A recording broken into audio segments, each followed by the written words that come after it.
At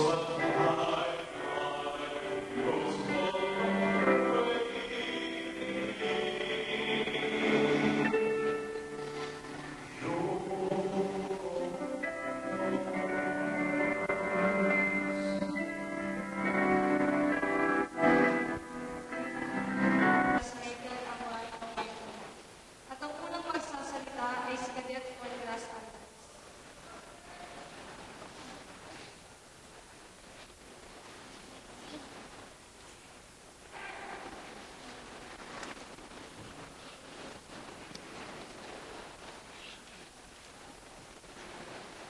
Sa lahat ng tumulong mga bisita, kaibigan, sa magulang, kapatid, kapamilya at mga minamahal sa Rigan Martina, isang magandang araw po sa inyo.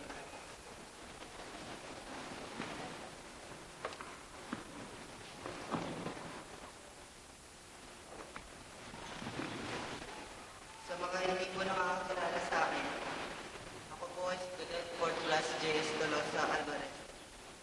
At ako po ang kadeteng kasama ni Sir Rigan sa araw ng Agosto 16, 2008, noong kami po ay na-accidental sa C5 Creek.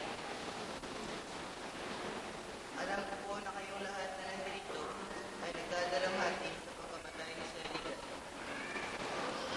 Ako naman po ay nakikiramay sa inyong pagdadalamhati. Humihingi rin po ako ng pag-unawa mula sa magulang at pamilya ni Sir Rigan Martina dahil wala po akong nagawa upang matulungan o mailigtas si Sir Rigan sa araw na iyon. Alam ko pong mahirap tanggapin ang mawala ng isang kaibigan, minamahal at kapamilya. Pero po, sana po ay ating maunawaan na mayroong iba't ibang plano ang Diyos sa ating mga buhay. Marahil hindi po natin maintindihan kung bakit nangyayari ang mga bagay-bagay, pero kailangan po natin itong tanggapin bilang kagustuhan ng buong may kapal. Na lahat ng bagay na nangyayari ay naaayon sa kanyang panahon. Marahil po ay hindi pa dumating ang panahon ko at mayroon pa ibang plano ang Diyos sa akin kung kaya't nandito pa ako sa inyong harapan ngayon. Naniniwala din ako na ang pangalawang pagkakataon na ito ay aking pagkakautang na loob sa kabaitan at sakripisyo ni Sir Rigan na siyang nagligtas sa aking buhay sa araw na iyon. Kung may babalik lang po ang pagkakataon, ay hindi ko na po hahayaang doon pa kami muli dadaan sa C5. At maraming maiwasan namin ang tinadhana na aksidente sa amin. Pero hindi rin po ako nakakasiguro, sapagkat ang aksidente po ay dumarating ng walang kasabi at di inaasahan. Kaya't magkaganon man ang nangyari, ay ako pa rin po ay muli nagpapasalamat sa Diyos at sa bayaning kanyang tinalaga na siyang nagligtas sa aking buhay na si Sir Rigan Martina.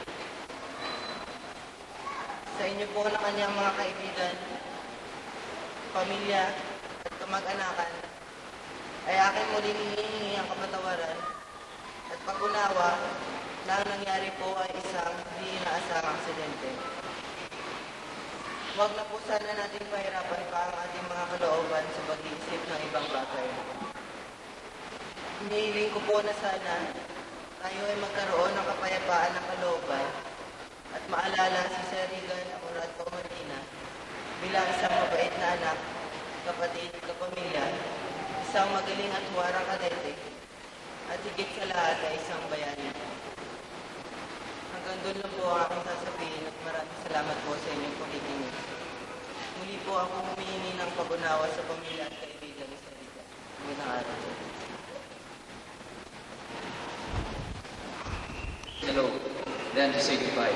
This phrase is best described what we feel right now, since it's really hard to lose a special friend and good brother like you, Rigan. On behalf of the Kaisang DC class of 2009, the Cadet Corps, we really appreciate your good deeds, services you rendered to your company, and your contributions to the Cadet Corps. All these memories will remain in our hearts and will serve as an inspiration to everybody. May you rest in peace and God be with you always. Sayang tao kahit sa gitna ng matinding problema. Yan ang natatandaan ko kay Regan sa halos higit kumulang na 5 taon na kami magsasama. Hindi lang magkaibigan na naging koringa namin sa isa't isa, kundi para na rin siyang isang kapatid sa akin. Sa tuwing nalalaman ni Regan na ako ay may problema, pupunta agad yan sa barracks. Kaya lalapitan ako sa classroom para kulitin pasayin. Hindi lang sa paggawa ng kalokohan o hinangaan sa Regan, kundi kung paano siya dumamay sa ibang tao. Kung may tutulong kung lamang siya. Kaya ibang napakahirap sa akin na tanggapin na wala ng aking kaibigan. Ngunit alam ko na hindi ito ang gusto niyang mangyari. Hindi niya gugustuhin na makita na ako'y malungkot. Madalas maraming nagtatanong sa akin, paano namatay ang iyong kaibigan? Sinasabi ko sa kanila, I will not answer your question, how did he die? Hindi ko sasagutin ang iyong katanungan kung paano namatay. Rather, I will tell you how did he live. Bagkos ay kikwento ko sa inyo kung paano nabuhay ang aking kaibigan.